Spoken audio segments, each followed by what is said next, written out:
Hello' everyone, আপোনালোকৰ মাজলৈ মই বহুত দিনৰ মূৰত এটি মিনি ভ্লগ লৈ আহিছোঁ।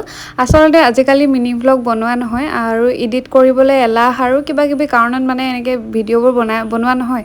সেইদিনা মানে আমাৰ ঘৰত কোনো নাছিলে, তো মানে মই অকলে এতিয়া খানা বনাই খাব লাগে। তো ভাবিলোঁ মই তাৰে কিমানকেইটা ক্লিপ পাৰোঁ লওঁ আৰু আপোনালোকৰ মাজলৈ মিনি ভ্লগ আকাৰে দিম। মানে ঘৰত ইমানেই বেছি কাম পৰি আছে মোৰ, আৰু এইফালে পাকঘৰটো দেখিছেনে, এইটো চাফা কৰিব লগা আছে। কিন্তু প্ৰথমে মই মানে ভাতকেইটা পাতিবলৈ লাগিছোঁ। আৰু তেনেকুৱা মানে মোৰ চব্জি বনাই থাকিবলৈ মন নাই, সেইকাৰণে ভাততে মানে ভাবিছোঁ আলু আৰু বিলাহী তেনেকৈ দিম। এইফালে আলু কাটি ল'লোঁ ধুনীয়াকৈ, মানে ভাতত এনেকৈ দি দিলোঁ। আমাৰ মানে নিজে নাখালেও পোৱালীকেইটাক যিহেতু দিবই লাগে, গতিকে ভাতটো পাতিব লাগে।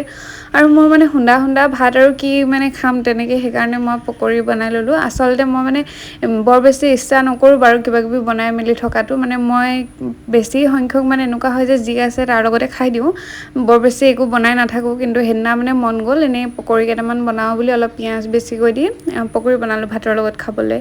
ইয়াৰে ভিডিঅ'টো মই আপোনালোকক দিছোঁ। আপোনালোকে অলৰেডি মোৰ ফেচবুক নহ'লে ইনষ্টাগ্ৰামত নিশ্চয় দেখিছে ভিডিঅ'টো, যিটো মই গান লগাই কেনে দিছোঁ। ভিডিঅ' মানে ক্লিপ কিছুমান কাট কৰি। আৰু এয়া দেখিছেনে, সৰু মাছৰ একদম পিটিকা বনাই থৈছে। মাহঁতে মানে বনাই থৈ গৈছিল, মায়ে এফালে গৈছিলে, তো ধুনীয়াকৈ মই এনেকৈ খালোঁ। আৰু এতিয়া ভইচ অভাৰ দিওঁতেও মানে আপোনালোকে চাগে বেকগ্ৰাউণ্ডত মোৰ পোৱালীকেইটাৰ মাত শুনি আছে, উপায় নাই। সেইটো কাৰণে মই এইফালে মানে ভইচ অভাৰ দি ভিডিঅ' নকৰাই হ'লোঁ। তো মই ভাত পানী খালোঁ। আজিৰ ভিডিঅ'টো ইমানেই, বাই।